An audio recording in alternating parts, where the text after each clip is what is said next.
All right, McCourts, Jeff, Beth, everybody else has been helping you out. This is just a quick, thank you for everything that you do. You're accomplishing your mission. I think it's fantastic. My wife just got certified through you guys. She helps other people with it. She helps me and us with it. I just want to say thank you for that. But this has to do with something else. We were listening to your podcasts all the time, and you recently had one about the zombie apocalypse and who would survive that and who would be the best at surviving it. And I need to tell you, I get a little cranky when I hear what people say about sevens, and we're misunderstood and underutilized. In fact, what you may not even, I can't even believe I'm doing this. What you may not know is that there may or may not be a secret society of sevens that anybody can apply for, and you're going to get in. So it's not that secret, but you need to know about it. Also, we require a snake tattoo unless it's going to hurt too much or you just don't want to. But either way, and who is that? Oh, no, that's a bunch of 2s, 3s, and 4s. We'll be fine. That's fine. But what I want to talk about is the fact that you are way off on who's going to win or survive the zombie apocalypse according to things. And I want to talk about sevens. I'm a 7. I don't know if you figured that out already, but here we go. First of all, we're future thinkers, all right? We're goal-oriented people. They don't know that about us. We're highly energized, and we're competitive. Again, you don't know how competitive we are, but think about it. We're always competing for attention in every room that we're in, and we're going to fight for that, okay? Zombies actually have a pretty good sense of humor, all right? They're misunderstood as much as we are. They're known as tricksters, but here's the rule. You can't have 2 people like that in the same room, all right? So we're going to fight for that. We're going to need that attention, all right? Also, survival becomes a game to us because everything becomes a game to us, right? That combined with everything else that I mentioned above, forget about it, right? And that's just our basic 7s. But when we're comfortable, where do we go? We go to 5, which likes to study. When we relax, we go and find things out, which means we've probably already studied about the zombie apocalypse. This is not something we need to do once it comes to us. It is absolutely something we already know about. So we're not going to be sitting around thinking about what we should do because we already know. We know the rules of engagement, the do's and the don'ts of how to handle the new situations, all right? But when we deal with stress, what do? We go to the 1, all right? Unlike normal ones who live and make their list in the present, we've been looking so far ahead. We already have the plans laid out.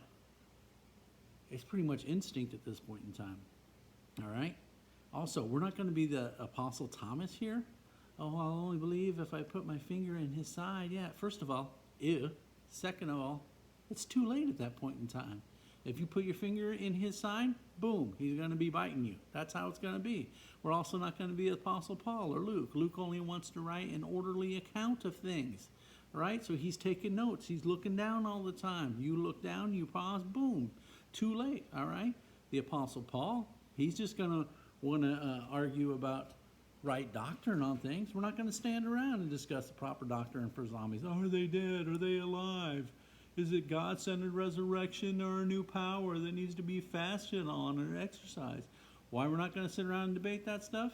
We're not going to debate the salvific justification of the walking dead. Why? We've already done our study. We already know the basic principles of pausing. You fast, they feast. Basic rule. All right?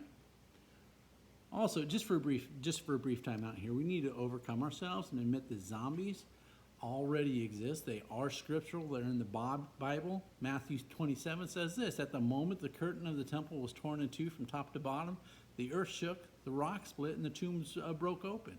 The bodies of many holy people who had died were raised to life. They came out of the tombs after Jesus' resurrection and went into the holy city and appeared to many people. Think about it. That's zombies, man. That's what it is. And even more so, think about this. That storyline never resolved.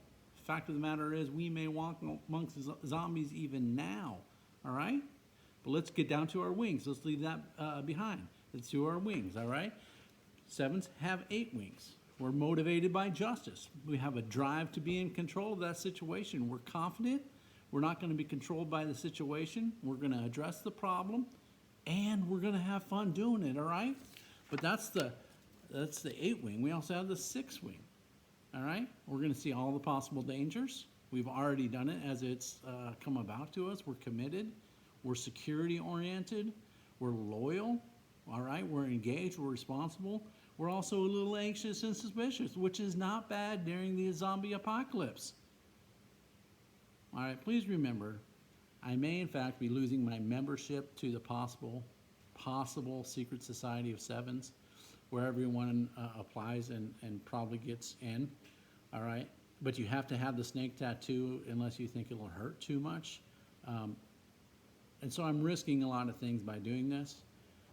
But I appreciate you, and I needed to defend myself and all sevens everywhere. That to say, Merry Christmas. Have a great time. Maybe next time we can talk about the Santa apocalypse and why we're going to survive that one too. We'll talk to you later. Bye.